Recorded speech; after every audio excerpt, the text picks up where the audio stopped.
और जब आप GS 1, 2, 3 पढ़ रहे होते हो तो काफी कंटेंट आपका इकट्ठा हो जाता है फॉर ऐसे के लिए, which is again one of the most scoring GS exams papers, right. अब इसी में ही जो सबसे ज्यादा आपका एक होता है GS का प्रिपरेशन करना, वो आपका एक अलग टाइम स्लॉट आ गया, और एक तरफ आ गया आपका only and solely that is your optional preparation, right. और इसीलिए I have come here to tell you about an optional which is anthropology, ठीक है। बहुत से बच्चे हैं, one of the most famous जो हमारा ऑप्शनल है दैट इज एंथ्रो, बहुत बच्चे इसके लिए ऑप्ट करते हैं। एंथ्रोपोलॉजी की अगर मैं बात करूं, so all those who are preparing for anthro right now थोड़े से कंफ्यूज्ड होंगे, बहुत से बच्चे होंगे जो फर्स्ट टाइमर्स होंगे, सो उनके लिए एंड उन बच्चों के लिए भी जो ऑलरेडी एंथ्रो पढ़ चुके हैं, we have the enrichment course. अब देखो एनरिचमेंट कोर्स क्या है। एनरिचमेंट कोर्स है कि आपको कैसे 300 क्वेश्चंस में आपको पूरा का पूरा एंथ्रो प्रिपेयर करवाया जाएगा। So basically the anthropology enrichment course it has 300+ questions, और इसी एनरिचमेंट कोर्स के थ्रू टारगेट किया जा रहा है 300+ marks in your anthro exam. अब आप सोचेंगे कि थ्रू क्वेश्चंस कैसे प्रिपेयर करवाया जा रहा है, तो देखो दोस्तों, mains is not about only knowledge, it is about how you can replicate that knowledge in answer writing।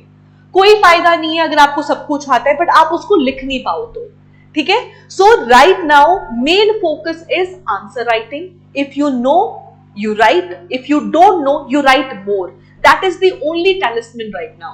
और इसीलिए एंथ्रोपोलॉजी के लिए 300 से प्लस क्वेश्चंस को आपको प्रैक्टिस करवाया जाएगा। PYQs के एनालिसिस के थ्रू आपको बताया जाएगा कि फ्रेमिंग ऑफ द क्वेश्चन कैसे होता है इन द मेंस, राइट, ताकि जब क्वेश्चन आए पेपर में you are able to handle it. और 300 से ज्यादा क्वेश्चंस तो ऐसे हैं कि आपने इतनी प्रैक्टिस कर ली है कि क्वेश्चन पेपर जब आपके सामने आएगा 95% ऑफ द क्वेश्चंस वो होंगे जो आपकी आंखों के सामने से निकले होंगे, और 5% क्वेश्चंस वो होंगे जो आपने शायद पढ़े ना हो, but because you gathered so much knowledge through answer writing you will be able to handle it, right. This is known as our anthropology through 300+ questions. And this is the anthropology enrichment program, which is specifically designed for the upcoming JKAS 2024, right? अब इसमें है क्या क्या? इसमें आपको जो आपका mentor रहेंगे, they'll be guiding you, hand-holding approach है हमारी कि बच्चे को सब अच्छे से करवाया जाए। You can anytime come in contact with the mentor. You have to speak to the mentor. वो आपको बताएगी किस तरीके से करना है। जितने भी टॉपिक क्वेश्चंस हैं बच्चों को जो करवाए जाएंगे, they also be provided with the model answers, ताकि ऐसा नहीं हो कि एक बार ही पढ़ के इंसान भूल जाए। जो भी होगा you will be given the notes also, मतलब कि मॉडल आंसर्स आपको प्रिपेयर करवाया जाएंगे holistically through coverage of questions. कौन कौन से coverage of questions? Number 1 mostly asked questions, number 2 PYQs and number 3 current affairs, right. जैसे निएंडरथल्स वर इन न्यूज, है ना, 1-1.5 साल पहले, तो उसको करंट अफेयर लेके बताया जाएगा। फॉसिल्स मिल रहे हैं तो उसको करंट अफेयर का बेसिस लेके पढ़ाया जाएगा। सो इस तरीके से आपकी हमारी अप्रोच है इस एनरिचमेंट सेशन में कि आपका क्विक रिवीजन हो टॉपिक्स का।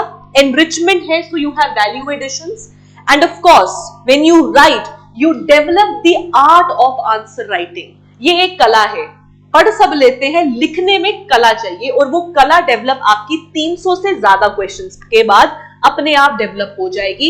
एंड ऑफ कोर्स टॉपर्स की copies are the references that how they have structured their answer, right. इसके अलावा